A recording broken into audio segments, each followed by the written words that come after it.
Astrologically कैसे देखें कि आपकी क्या इनकम के सोर्स हो सकते हैं, या यूं बोलूं कि आप क्या काम करते होंगे और कहां से आपके पास पैसा आने वाला है। इस टॉपिक को आज हम क्लियर करने वाले हैं।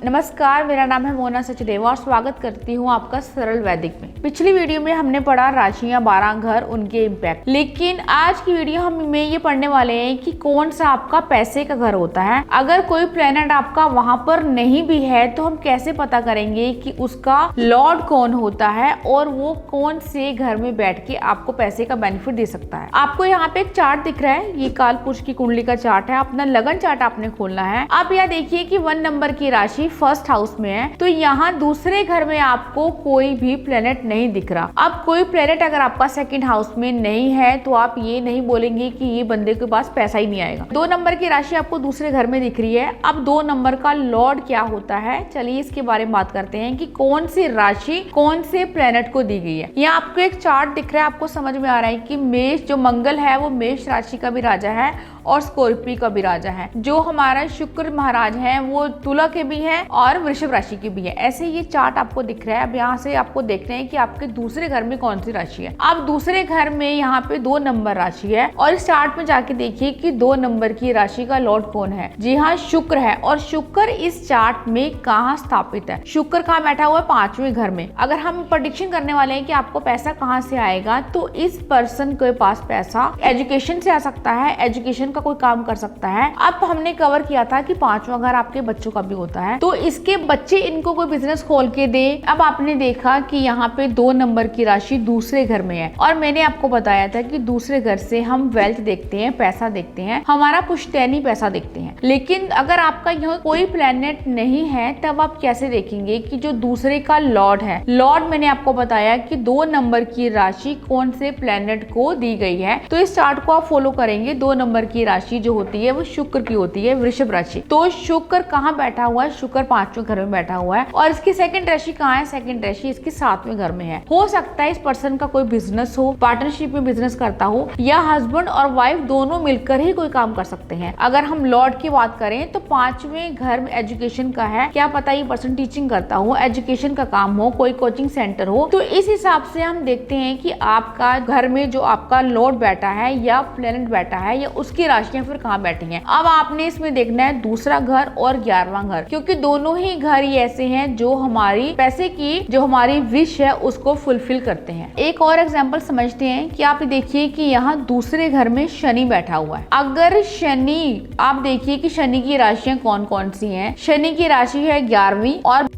मैंने आपको बताया, तो जो 12वें का लॉर्ड है वो आपके दूसरे घर में है। तो कहीं ना कहीं इस पर्सन को फॉरेन से कोई ना कोई रिलेटेड काम करना चाहिए, फॉरेन से पैसा आने का योग बनता है या फॉरेन से कनेक्शन हो सकता है। फॉरेन से कोई काम करेगा तो उसको सक्सेस मिल सकती है। लेकिन शनि दूसरे घर में होने की वजह से ये पर्सन बहुत खर्चीला होगा, क्योंकि दूसरे घर का संबंध हो रहा है 12वें घर से। 12वां घर आपका खर्चे का घर भी होता है। अभी हमने जब कवर किया तो एक घर में हमने 4 या 5 चीजें पढ़ी, लेकिन बहुत सारे घर आपको बहुत कुछ देते हैं। इस टॉपिक पे भी किसी दिन हम वीडियो बनाएंगे। लेकिन अगर आपको समझना है कि कौन सा लॉर्ड कहाँ बैठकर आपको क्या पैसे का बेनिफिट देता है, तो आप इस वीडियो को दोबारा देखिए। अगर आपको नहीं समझ में आएगा तो नीचे कमेंट कर सकते हैं। जैसे मैं आपको बता रही थी कि शनि बैठा है आपके दूसरे घर में। शनि कैसा प्लेनेट है, शनि जो है वो सौम्य प्लेनेट नहीं है। शनि का नेचर थोड़ा सा अग्रेसिव है, क्रूर है। तो शनि जो है वो इस घर में बैठ के इस पर्सन को खर्चीला बनाएंगे। लेकिन अगर ये आउट ऑफ कंट्री से कोई काम करता है या फिर हॉस्पिटल वाला कोई काम करता है या ये पर्सन विदेश यात्रा वाला या विदेश से कोई बेनिफिट होने वाला काम करता है या यूं बोलो कि विदेश से पैसा आने के इस पर्सन के पास बहुत चांसेस है। अगर आपको ये वीडियो अच्छी लगी है तो आप इस चैनल को फॉलो कीजिए और ज्यादा से ज्यादा लोगों को शेयर कीजिए, ताकि जो भी न्यू बिगिनर्स हैं एस्ट्रोलॉजी सीखना चाहते हैं उनकी हेल्प हो जाएगी। राधे राधे।